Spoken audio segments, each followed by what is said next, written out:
Gutiérrez Stephanie Montserrat. Un fuerte aplauso para ella.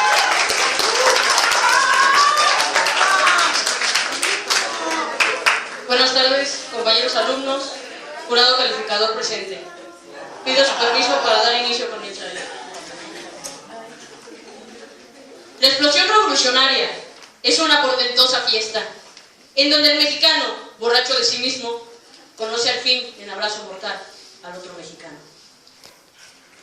La historia está escrita por aquel que es victorioso. Al igual que los libros de historia de la Secretaría de Educación Pública, la historia está llena de mentiras y errores ortográficos. Pero esto va más allá del tema, ¿no es así?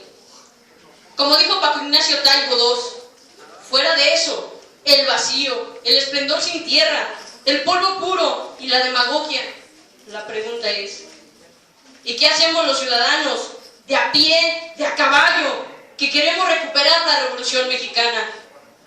Pues no nos queda otra que volvernos a contar. Suprimir los vacíos informativos en los cuales crecimos y narrarnos nuevamente la revolución.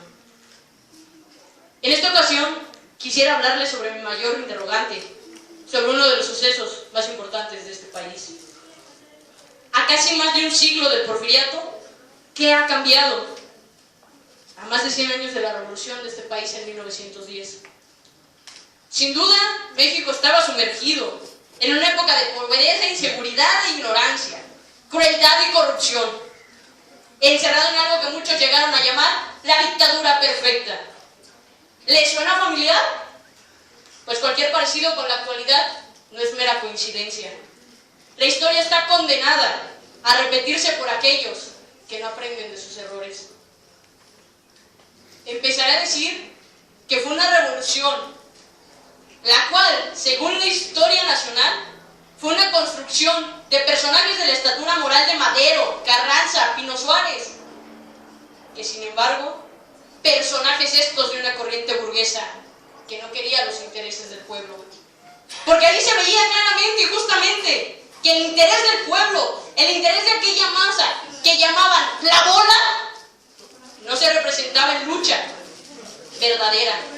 Porque vemos entonces cómo es a partir de estos sucesos, como según nos diría la educación oficialista que tenemos, que en 1917 y con Carranza, a partir de la Constitución que actualmente nos gobierna, concluiría la revolución. Sin embargo, es menester preguntarnos aquí y ahora, ¿ha concluido la revolución? ¿Se nos ha enseñado la historia como debería ser? ¿Con la verdad en la mano? Porque pocas veces se menciona en nuestros libros aquellos primeros mártires, los hermanos Cerdán en Puebla. También se menciona poco la influencia del anarquismo aquí en México, a partir de los hermanos Magón, Enrique, Ricardo y Jesús, verdaderos ideólogos de este movimiento nacional, porque su anarquismo pedía esa ideología que tanto necesitábamos. Pues bien, esta ideología no sería entonces la que pregonara Vicente Lombardo Poderoto en 1930 en su escrito El sentimiento humanista de la Revolución Mexicana, al pretender que sería el Ateneo de la Revolución, de la juventud de aquel ideólogo. No puede ser este el ideólogo de tal movimiento, por una razón sencilla e importante.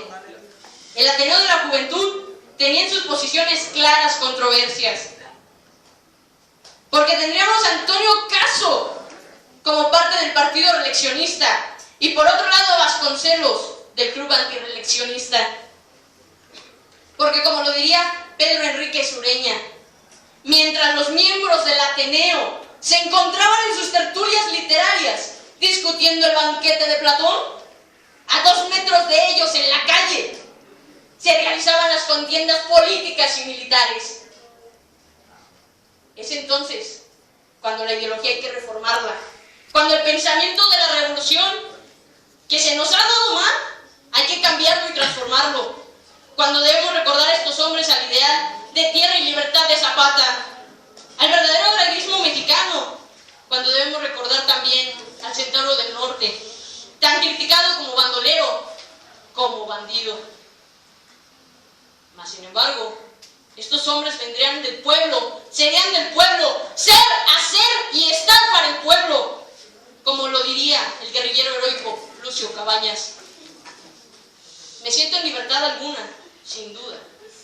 Aunque no soy doctora, soy una alumna preparatoriana de dar un diagnóstico en el que puedo decir: México está enfermo. México está enfermo de amnesia ciudadana y por ende les doy una lección de historia. En el Porfiriato, 2/3 de la población vivían en extrema pobreza. Durante el Porfiriato, las dependencias del régimen inspiraban todo menos confianza. Y durante el Porfiriato, el uso de la fuerza pública era utilizado para reprimir a la sociedad. Y en la actualidad vivimos en un país que alberga 60 millones de pobres. En la actualidad, las instituciones no son de fiar. Y en la actualidad, el uso del poder y de la fuerza pública aún es utilizado por aquellos que están como gobernantes.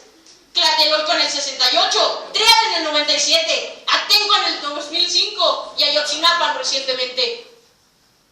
El dictador cambia de rostro, pero el régimen sigue siendo el mismo. ¿Qué no sabían? ¿No se acuerdan? ¿O simplemente lo ignoran? México no ha cambiado, nosotros cambiamos. Es una lástima, porque como mexicanos somos herederos de la primera revolución del siglo XX, la batalla que peleábamos con relámpagos rojos. Pero aún después del asesinato de Madero, de las contrarrevoluciones y de las revoluciones, nos convertimos en la revolución interrumpida, no muerta, repito, interrumpida, cuando a alguien se le ocurrió institucionalizar la revolución. Finalmente acabamos con la dictadura militar, solamente para iniciar la dictadura de los licenciados, la presidencia imperial, como bien lo describió Enrique Krause en su libro Caudillos Culturales de la Revolución Mexicana. Una dictadura igual de rapaz, pero mucho más sutil. Es así como esta revolución que se nos ha enseñado, es así como esta revolución por la que tanto hemos luchado, no ha acabado aún. Como ya mencioné anteriormente, no es una revolución muerta, es una revolución que nosotros estamos construyendo o debemos construir. Porque la revolución se presentará cuando las conciencias se transformen, cuando la conciencia se encienda, y veremos entonces no una revolución institucionalizada, como se dio después de 1920 y que se pretendía culminar en los años 30 con la expropiación del Tata Cárdenas. Ayer, y al igual que hoy, malditos somos quienes dudamos de la democracia, sin importar que en la urna voten hasta los fantasmas. Pero es algo irónico, ¿no lo creen? Ya que el mayor punto de reflexión sobre la revolución de 1910 es el poder de la democracia.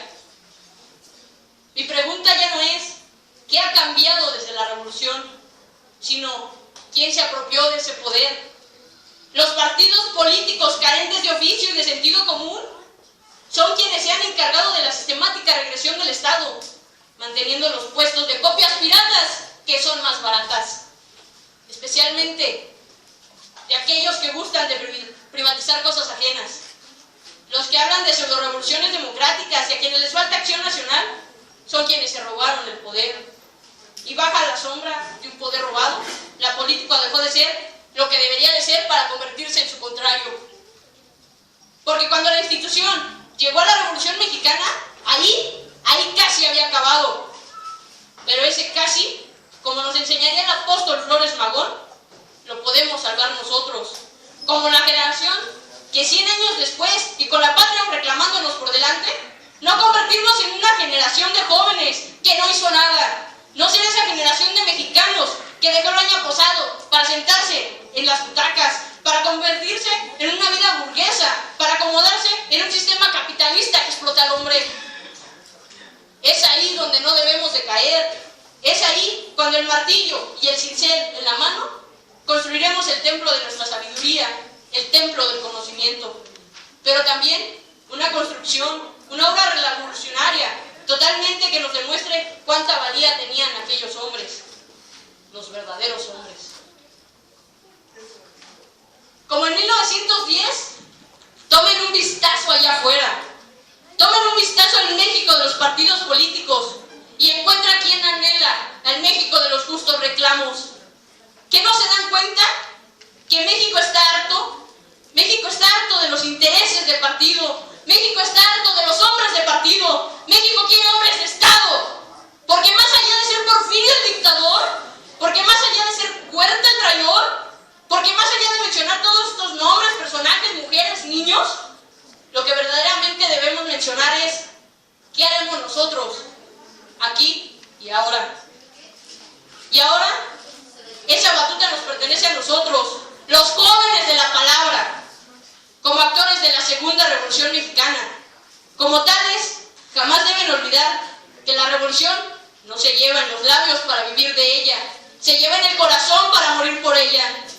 Mas no tengan miedo, pues la revolución no significa violencia, significa movilización de las conciencias. Vivamos el sueño y demostremos al mundo, de una vez por todas, que la sangre no se derramó en vano, porque con memoria y historia, el futuro es ahora. Pensar en un México justo y democrático no es algo tópico, porque si algo aprendí es que la utopía es la realidad del mañana. Así que movilicemos a las conciencias y utilicemos ese poder, el poder para transformar a México, porque nos pertenece y nos corresponde. Es cuando podremos alcanzar finalmente la revolución permanente. Así entonces, la revolución no está muerta, la revolución se construye cada día. La revolución la hacemos nosotros y llegará a su fin cuando no exista la explotación del hombre por el hombre y la democracia se convierte en democracia. Cuando verdaderamente el pueblo se encienda su conciencia, levante su voz, su trabajo, su mano y diga: libertad, justicia y democracia. Gracias.